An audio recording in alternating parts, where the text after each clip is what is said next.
Luke, we're now going to come to you because it's selections time, and you were busy on your computer last night or whatever it is, tablet, laptop, whatever, and studying hard. Yeah. You had a lot to beat because Billy had a 25-1 winner and a 9-1 winner.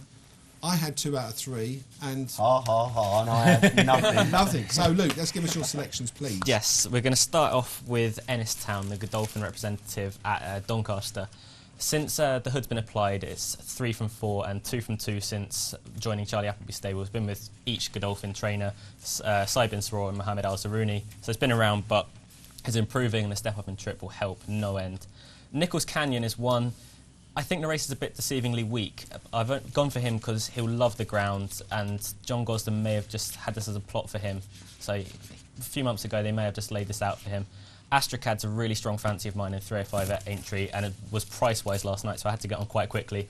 But last time, as I said, was held in by John Spirit, didn't get a run, and stayed on up the hill, but made a mistake at the last, so his place chances were scuppered there. And what I think is the best bet of the day is Ballesteros in the 3:15 at Doncaster in the sprint.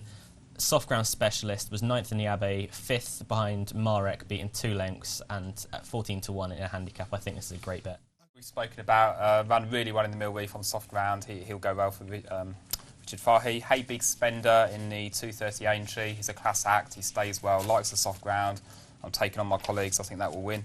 3:15 Doncaster, can't agree with Luke. Got to go with Judge and Jury, who's 33-1. You might get 40s. That's Billy's biggest one today. And in the Billy's biggest one. Billy's biggest one. That's a new one now. That is Billy's, rather than that, we'll have Billy's biggest one. And then Anton Sugar in the 3:30 Newbury, running into form, going up in trip, like soft ground, decent price. 305, which we've talked about, is Stubbs. Now, we haven't seen him since he was a 5-2 favourite of the Coventry at Ascot. If you can get something like 3-1 on this horse, he's very interested in running in the first race at Doncaster. At Chepstow, and this is, unusual for me, but I've gone for a jumper over there in the 4:45 at Cider Grugy. I thought, I'm not doing so well in my flat, so I'll change it up and go with a jumper. But in all honesty, Class 2's, it's way too easy for this horse. Previously he was hurdling in Betfair hurdles, and now he's a chaser. He likes the bigger obstacles as well. Ground shouldn't be a problem. He's a nice big French horse as well. And next one is in the 4:05 Oksana. I saw this one win very impressively in an absolute bog at Yarmouth, so there's no worries on the ground.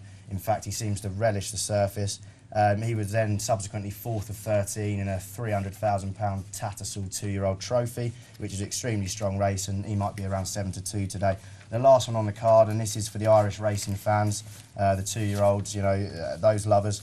It's at 2:35 at Leopardstown. It's a horse called Lanyard. He's a lovely big grey horse. He's a full sister to an impressive Charlie Hills 2-year-old at the moment. He won by 6 lengths on debut in the Listowel Festival, and I think he's a good one at around 6-1.